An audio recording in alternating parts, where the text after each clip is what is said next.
Ah les amis, ça fait plaisir de vous retrouver. Aujourd'hui, on est au Motor Passion et l'objectif c'est de trouver une voiture à casser sans se faire remarquer et sans se faire expulser du salon. Parce que quand il nous voit y arriver, nous les cascadeurs, les anciens, les collectionneurs, ils nous aiment pas trop. Hein, mais bon, on y va, on va voir. Allez.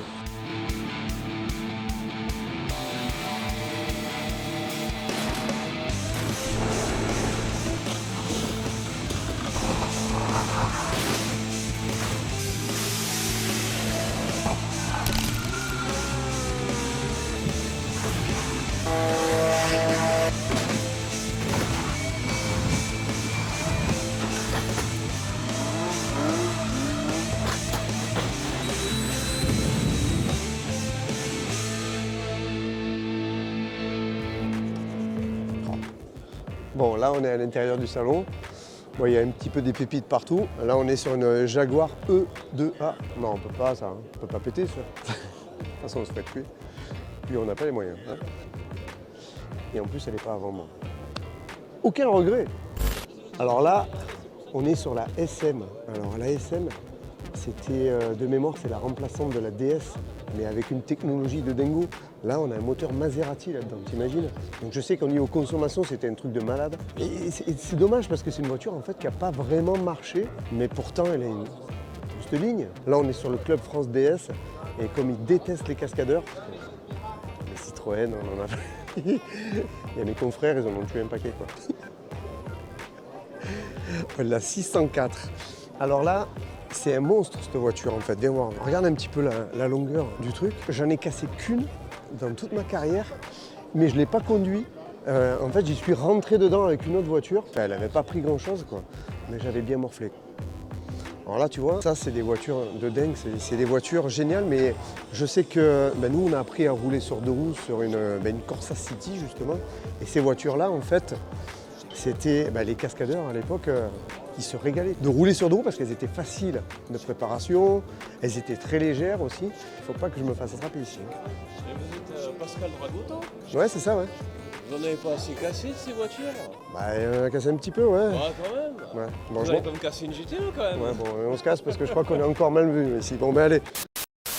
Ah, la 511. Quand j'ai démarré, moi, mes cascades, je cassais les voitures qui avaient 25 ans. Alors ce qu'il faut savoir, c'est que les voitures avant, elles avaient une durée de vie qui était quand même beaucoup plus longue que les voitures récentes. Elles sont toutes bourrées d'électronique, etc.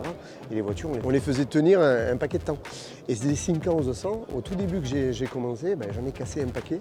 Donc ici, au niveau des formations, ça pliait pas énormément. Mais par contre, tu vois, il y avait un pare-brise sécurité. Donc mes mannequins qui étaient à côté, quand je tapais, eux, ils passaient littéralement à travers le pare-brise et se retrouvaient. Donc ils avaient la tête ici, posée sur le capot, et les jambes à l'intérieur. C'était un truc de malade. Bon allez, on va trouver autre chose. Donc là on est dans les années 80. La R5 Turbo, l'Opel Manta Rothman et le Saint Graal.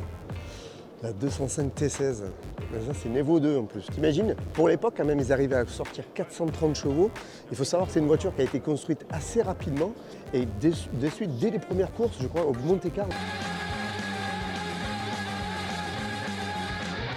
Elle a d'entrée, elle a gagné, elle a mis tout le monde à l'heure. Hein. Ça c'était un sacré pari pour Peugeot et c'est Jean Todt qui avait mis tout ça au point. C'est une ex-Vatanen. Et la BX. Alors la BX, oh là là. Bon là c'est la version course, mais des versions berlines. Qu'est-ce qu'on a cassé? Oh, ça c'était aussi mon péché mignon là, la BX. Nostalgie là. Alors ça tu vas pas me croire, mais on en a déjà pété une. Viens voir. Bon, ne me tuez pas, j'ai pas fait exprès. J'y suis rentré dans le cul avec une 205 GTI. Voilà, je discutais avec mon passager et puis devant ça a freiné et il y avait ça devant et j'y suis rentré derrière. Sauf que je suis rentré là-dedans avec la 205 GTI. Voilà, directement dans les pare-chocs. Et ça, c'est du vrai pare-choc. Hein. La 205 GTI tout par terre, je suis rentré pas vite, hein, je devais être à 20 km/h. Hein. Donc tout le radiateur, tout a coulé. Et le gars il est sorti, il a regardé son truc, il m'a dit dommage pour toi, moi j'ai rien. Et il est reparti. Il n'a rien eu, mais rien. Rien, même pas rayé. Au moins j'ai fait un crash test, une 205 GTI qui est mythique avec une Corvette de 59. Alors ça tu vois c'est la Peugeot 104. Ça aussi j'en ai pété. Pareil, pare-brise sécurité, donc à chaque fois que je tapais, le mannequin passait à travers. Et quand je faisais des chocs voiture deux roues, j'avais mes mannequins par contre qui rentraient dans la voiture parce que c'était des pare-brise sécurité. Donc forcément si tu as un mannequin passager qui sort en cas de choc latéral. Et ben, si tu percutes un scooter ou une moto avec un mannequin dessus, ben, forcément il va rentrer dedans parce que tu n'as pas cette sécurité du pare-brise triplex. Alors ça les amis, c'est une Versailles. Et il y a un cascadeur qui se prénommait Jean Sunny. C'était aussi un précurseur des cascades de spectacle. Ben, il est arrivé à rouler sur deux roues avec ça. Je te dis pas l'équilibre, elle était assez haute.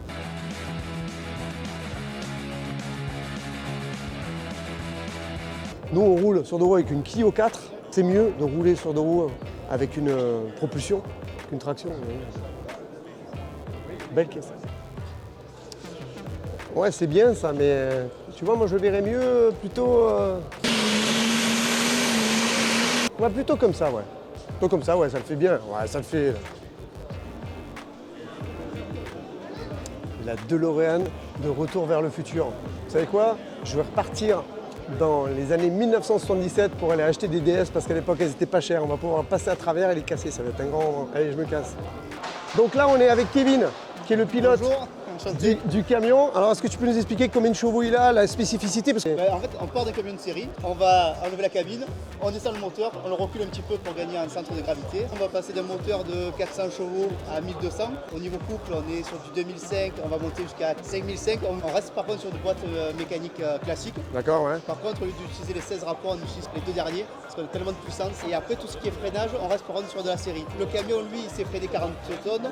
Aujourd'hui on est sur du 5 tonnes 4 à peu près. Ouais. Donc il sera le freiner et ça on voit, on peut y aller. Et au niveau des pneumatiques, c'est pas des pneus spéciaux, non? C'est des pneus... Nous, alors on est sur du slick, la crème modèle. Ouais. Donc quand il fait beau c'est merveilleux, mais par contre quand il pleut c'est de vrais patinoires. Ah ouais, c'est un grand moment. Ouais. C'est un grand moment. Mais je vois le châssis a été retravaillé. Là, Ouais, on voit le châssis est quand même retravaillé justement pour le rigidifier au maximum. Je cours donc au Castellet les 23 et 24 avril prochains.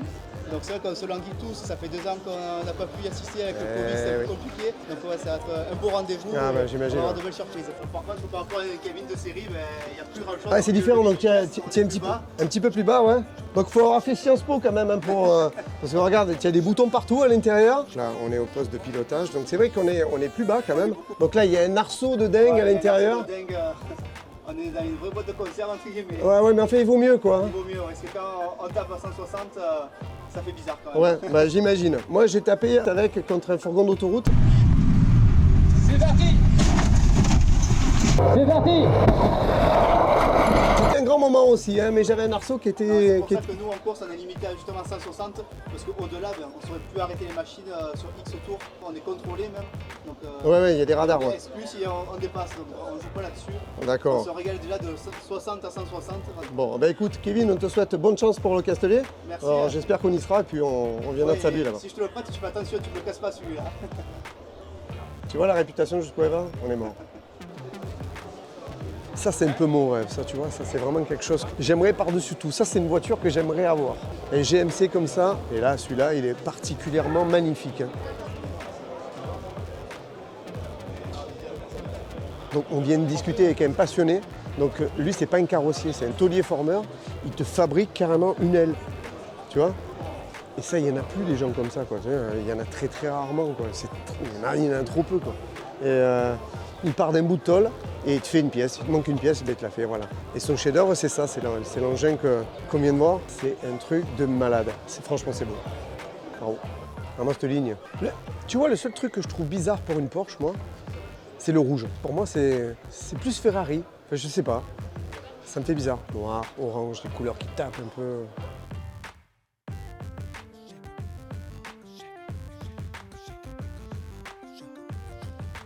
Bon, on est venu au moteur passion, mais tant qu'à faire, ça va nous rappeler le bureau. Allez, on va essayer de se retourner avec un car, on va voir un peu ce que ça donne. Et voilà, ça commence déjà à partir en vrille. Ah, c'est un grand moment quand même. Voilà, donc là je suis couché, enfin je suis dans la position, c'est pas top, c'est un grand moment. Donc là je suis pendu comme un cochon. C'est haut, parce que moi j'avais déjà fait crash au volant, mais là, franchement, c'est chaud, les amis, c'est chaud. C'est vrai qu'on vient de se retourner, pas de choc, etc. Il n'y a pas les gens qui sont en train de crier aussi, quoi. Mais là, c'est un peu plus compliqué. Bon, je vais essayer de me dépendre, parce que franchement, ça tire. Vous pouvez ouvrir et vous allez vous... Ouais. Hop, vous laissez redescendre ceci. Ouah. Voilà. Et ben, Ouais, je sais plus dans quel sens filmer là, parce qu'en fait on est dans le car, donc on est couché. Ouais, ça rappelle des souvenirs, parce que je l'ai fait déjà 2 fois, ce crash test, on avait vraiment couché 2 cars, et ça rappelle vraiment des souvenirs, quoi. Et en fait, c'est vrai, ce que nous expliquait la personne qui s'occupe de cet atelier, c'est qu'une fois que le car est couché, donc là on marche sur les vitres, bon, là ils ont mis des plaques, sinon on casserait les vitres. La seule issue, en fait, le pare-brise tu peux pas, parce qu'en fait c'est un pare-brise feuilleté, donc tu peux pas le casser. La vitre arrière, bon là elle a été condamnée, mais c'est vrai qu'elle est en sécurité, celle-là tu peux la casser et sortir. Mais sinon la seule issue en fait elle est par le toit, et c'est pour ça qu'il y a des trappes de toit. Bon, donc là on vient d'avoir un accident en quelque sorte, mais contrôlé, maîtrisé. Donc on vient de se coucher avec un car. C'est un superbe atelier que vous avez là. Le car pédagogique, il est destiné à reproduire un accident de la circulation d'autocar qui vient se renverser sur le flanc, mais de manière sécurisée ou plus souple. L'idée, c'est de prendre conscience de ce qu'est un accident. Donc avec ce véhicule, on va effectivement dans les écoles pour sensibiliser les scolaires au port de la ceinture. Eh oui. Mais pas que, avec ce véhicule, on forme aussi les conducteurs d'autocars. D'accord, en tout cas c'est un superbe outil. Là, tu comprends l'efficacité de la ceinture de sécurité dans un car et tu comprends de suite. Mais heureusement qu'on a la ceinture, parce que sinon tu tombes de plus de 2,50 m, c'est ça Sans parler même de l'inertie et des forces de projection, etc. Ah bel outil, bravo. Merci à vous. Bon salon. Ah Allez, on continue. Alors, tu vois, ça fait bizarre parce que ça, c'est une Renault Floride. Et en fait, le précurseur des cascadeurs qui s'appelait Gilles Delamarre.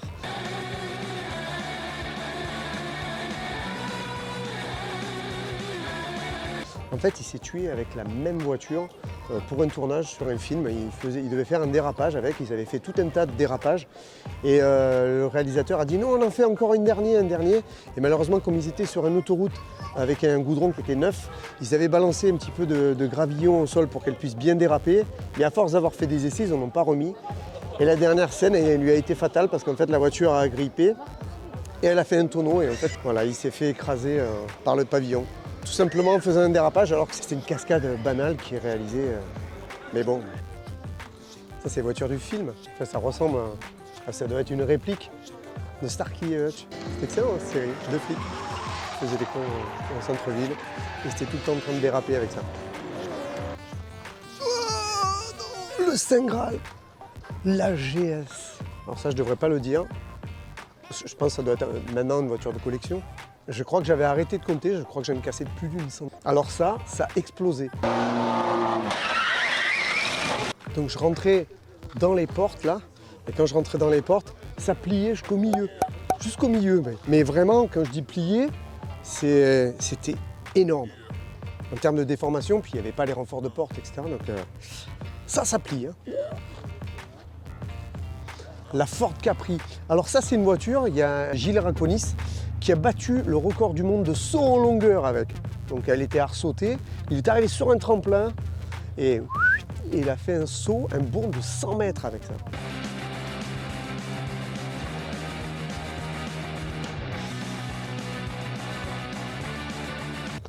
Non, il s'est pas tué. Je crois qu'il a d'ailleurs toujours le record. Je sais pas. Alors ça, tu vois, ça c'est un truc de dingue. Ça c'est la voiture que je rêve d'avoir. Bon, pas pour la garder longtemps, hein, je sais que je vais encore me faire incendier. Mais ça, c'était vraiment la voiture des cascadeurs. Parce qu'en fait, avec ça, tu peux tout faire. Tu mets 2 voitures comme elles sont là, par exemple. Tu mets un rail de train entre les deux. Et tu arrives et normalement, tu décapites toute la voiture. Donc le toit s'enlève carrément. Crac! Elle est complètement scalpée et quand elle percute le rail, elle se lève un peu et ça descend ici et tout l'arrière s'enlève. C'est incroyable, c'est un truc de dingue. Et sinon, tu as l'autre version, c'est-à-dire tu arrives par ici aux alentours de 100 km/h à peu près et tu rentres directement dans les portes.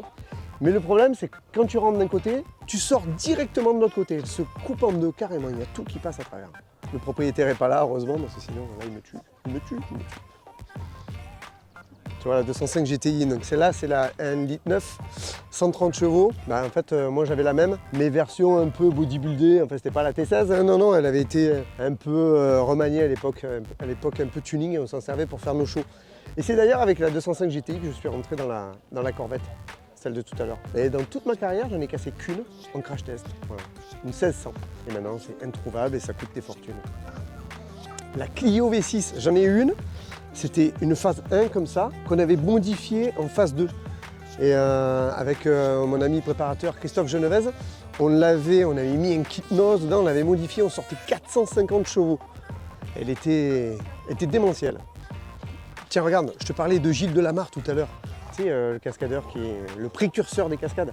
Ben, il avait fait un film avec ça, écoute-moi, tu vois, tout ce qu'ils lui ont fait faire, la R8 Gordini, c'était un truc de dingue. Sauter, tonneau, elle repartait, elle roulait.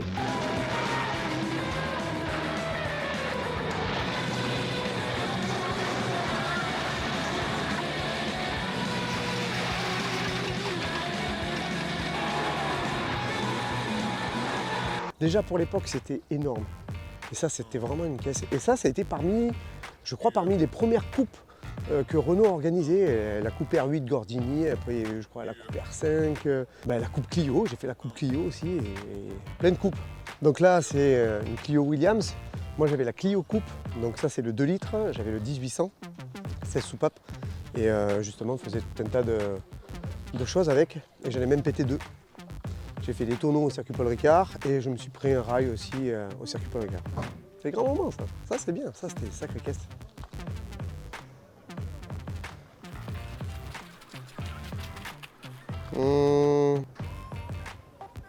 Faudrait une bonne disqueuse et je pense qu'on peut arriver à faire des trucs sympas.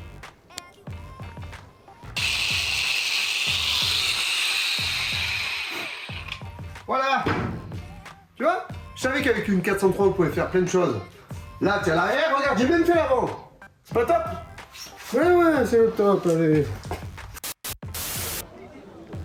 Bon, les amis, j'espère que cette vidéo vous a plu. Moi, en tout cas, ça m'a rappelé des souvenirs. Elle était un petit peu différente que d'habitude. Là, vous avez vu, on n'a rien cassé. Mais enfin, ça m'a rappelé des souvenirs qu'on a cassés. Et je peux vous garantir que là, aujourd'hui, il ne faut pas trop qu'ils sachent qu'on est cascadeur parce que sinon, ils vont me démonter. Bon, mais n'hésitez pas à vous abonner, à partager, à liker. On est aussi sur Insta, c'est ici. La petite cloche est là. Non, ici, pas de dragoto. Oh, non, mais j'ai rien cassé. Non, mais pas pour... de non, mais c'est bon. Casserie.